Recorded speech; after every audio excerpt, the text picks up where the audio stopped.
Hey, what's good? What's good? What's good? It's your boy MC Fire. An ice cube? Hey guys, we got another video coming at you today on what we're about to do next when it comes to this goofy market. So in this video, man, we're gonna definitely break down what we've basically done that was successful. No, we're not gurus. This is basically still a vlog for us, but what we've done and why we feel like we can at least talk about this subject, seeing a little bit of success. You guys are coming in on the ground level, and now that the market's kind of done what it's done, what we plan to do to mix it up and what we plan to keep the same. So that's what this video is going to be about today. Q's probably going to break down, like, what do you want to break down, Q? You want to break down the REITs or trading? You want to do the REITs? Nice. We'll first talk about where we started from. Cool. Okay. Yeah. Need some context. We had a bunch of money just saved up because remember I was trying to pay off my student loans. So I was telling him, hey, I got all this money in my savings account and I want to save up until I get to the amount of my student loans, and then I'm gonna just pay it off in one go. He was like, thought about the situation. Hold up. He goes, well, or we can take your money and we can invest it into the stock market. At that time, we were doing research on the QQQs, the QYLD, QYLG, and from there, we kind of decided when we would dollar cost average into the QYLD rather than the QYLG, whether the market was up or whether the market was down. But we will also dollar cost average into the QQQs as it was on its way down. So let me ask you this. Because in that, right, because most people will hear that and say, well, you had the money to pay off your student loans, but you didn't. What was the reasoning by why we decided at that moment to hold off on paying off the student loans and invest in the market? What was going on with both of those things that we came to that conclusion? So the market was at a low spot, or it was taking a turn down, and you were like, it's better to dollar cost average because we can get a higher return on our investment that way. So instead of just having however much money I have that my student loans was and just paying it off right then and there, and then having no money to invest in the market, and then having the market be at all-time highs, it was better to dollar cost average while the market was going low and getting lower, so that we can benefit on that when it turns upward. Oh yeah. Also, we also felt it was advantageous because the payback moratorium was still going on, that the government had said, hey, don't worry, you don't have to pay back your student loans with no interest. You can pay it back, but it won't be any interest accrued. So basically, we won't add on more to your debt from you not paying it or you having to pay it, right? There's no accrued interest. Right. So those two factors made us make that decision. Under normal circumstances, pay your debts, but them saying that we're going to give you a reprieve in paying your debts, and the market being low, we said, hey, we can get at a really low value, dollar cost average, set ourselves up for probably the next 5 to 10 years. And if we make this one play correct, okay? Right. So, but now the market's at highs, so we're looking at some other strategies to continue our profitable growth without exposing ourselves to too much risk. And how are we going to go about doing that? So we're going to take that money that we said that we were going to get back from tax returns and invest that into REITs. Nice. I also want to throw out, when we did take that money, it was about a little over $20,000, put it into the market as we say we were going to do, and then 2 years later it yielded us, we were at over 100K. So that's great stuff. It works. Yeah, it worked really well. So we have 5 REITs that we're looking at, and I will get that out for you right now. Your face. I need my face. All right. So the first one is called GNL, which is Global Net Lease. It's at $7.25 currently, and it has a dividend yield of 20.66%. So that is really awesome. The next one is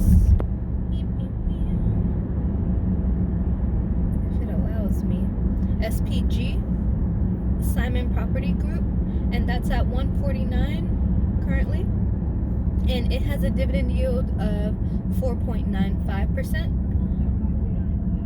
All right, next, sorry, those are tweakers. Tweakers out here, they be tweaking. The next one is EPR, which is EPR Properties. It's at $41.76, and it has a dividend yield of 7.9%. Nice. And the next one is Boston Properties, which is BXP, and that's at $66.25 currently, with a dividend yield of 5.92%. And then the last one is O, which is Realty Company, and it's at $52.10, and its dividend yield is 5.86. Oh yeah. Now we have a very interesting story about the O, because that is that's my baby, where Oh yeah. every single month I get $1 and however much cents they give $1.06 since last in month. dividends. Wow. Every month. So we have a little like joke going on whenever the end of the month comes. We go, oh, did we get our dollar? Yep, we got our dollar. I got a dollar. I got a dollar. I got a dollar. I got a dollar. Hey. Yep. So Yeah. Every time, like, she's so geeked about this $1.06 on the REIT. I love it. It's $1.10. It's $1.06, $1.10 that we didn't work for. Right. So it's good, right? Exactly. Yeah, Yep. and we get excited. Yep. So those are the REITs that we're looking to get into. Remember, we're taking that tax return money and we're investing it. We're not having fun with it because delayed gratification. Yeah, it's super important. If you missed some of our earlier videos, we talk about why delayed gratification for us is so important. So tax returns won't be going to the south of France or buying a yacht. We're going to be buying some REITs, okay? And by no means this is financial advice. This is literally for educational purposes only. We're just sharing with you guys what we're doing. Most people don't do that. Most people don't tell you, they make you pay for all that. Now, we've been doing a lot of research, and this is what we found. It's a good mix. The reasoning behind it is we want just REITs that beat the rate of inflation. And why is that important? Well, some people may know, some people may not, so I'll explain it. If you have a REIT that, or if you have money that's just sitting in a bank, due to inflation, inflation is the hidden cost of prices rising due to like natural causes or unnatural causes, right? But basically, it's eroding your purchasing power. A dollar that you had today can't buy you the same things that it could buy you a year ago. And in fact, it erodes by the rate of inflation, right? In today's case, I think it's like down to 2%. But there was a point when it was at 5%. Your purchasing power was literally being eroded by 5%. Meaning, if you just kept your money in a bank, borrowing the interest that they give you in the bank to offset it, which is like 0.001, percent, you're gonna take a hit of 2 to 5%. So if we buy a REIT that's around that rate of inflation or higher, we're basically beating that. Our purchasing power is not being eroded due to inflation, and that's really the reasoning behind it. Also, speaking of beating the market with the percentage, what was ours last year?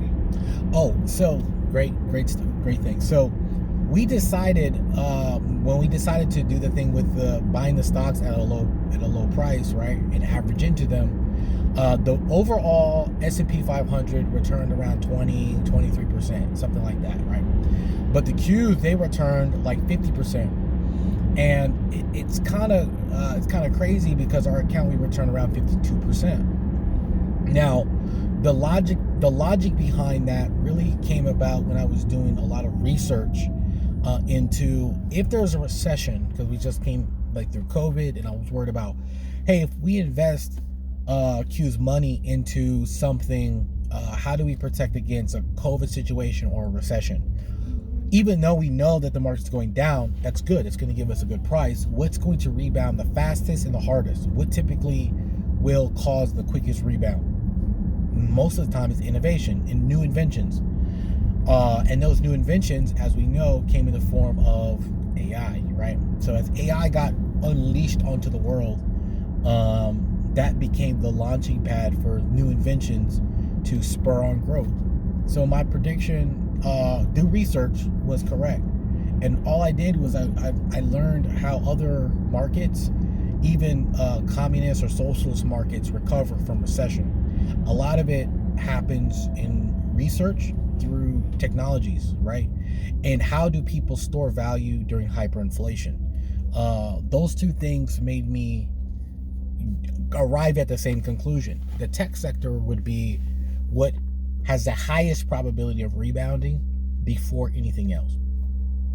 Some level of innovation. So that's how we did it. It was the right place at the right time, right?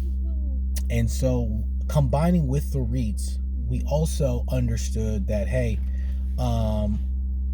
making 50% return on your money in a year is spectacular, and beating the market by 20% is amazing as well.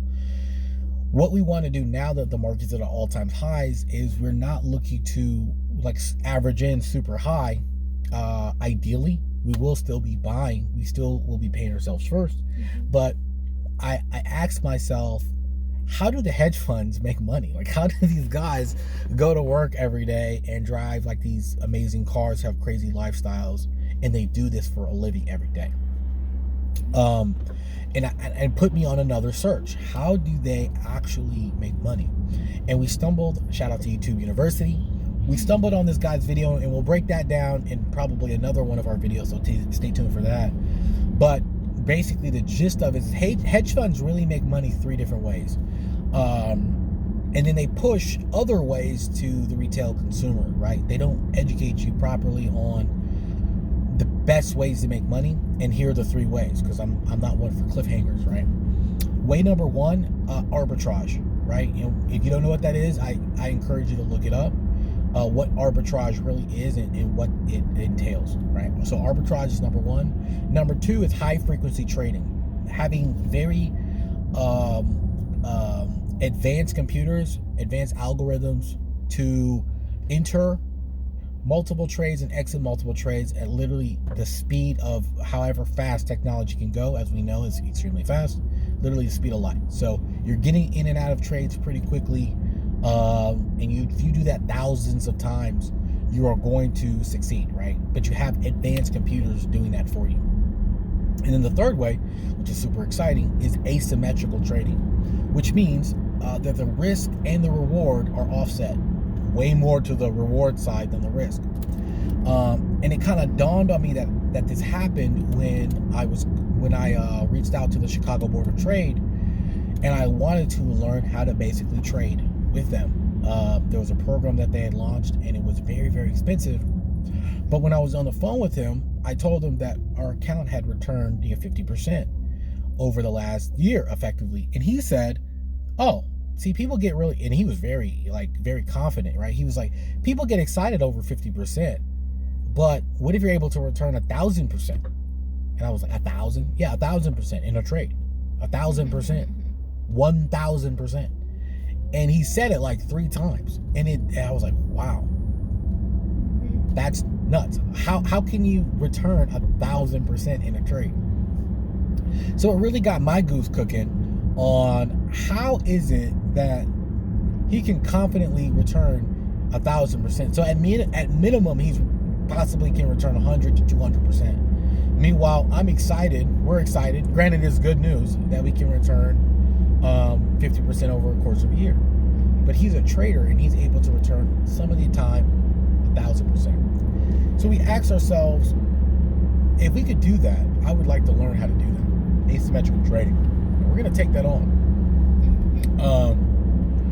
We're not necessarily going to learn from those guys at the Chicago Board of Trade, but we did find an individual that's willing to teach that for a way lower cost. And we do plan on engaging in that moving forward. So moving forward, really, it's just a matter of modifying our investing strategy a little bit just to beat the rate of inflation.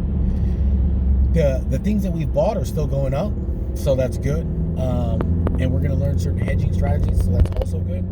But really, to continue the growth that we've had, we want to learn some asymmetrical strategies.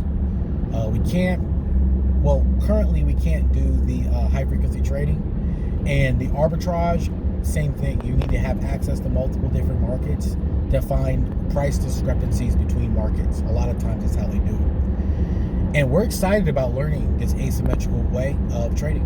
Yeah. Super excited. That's what's on the horizon. So REITs and asymmetrical trading. That's what we're going to be doing. Those videos are coming out soon, guys. But now you guys know. That's what we're doing moving forward. And if you guys have any questions about any of the stuff we dropped in this video or in any of the previous videos, reach out to us in the comments. We're super friendly. We don't bite.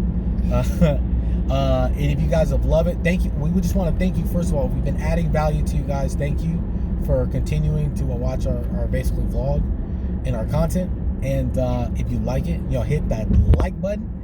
If you don't like it, hit the like button or don't. We're still going to do it.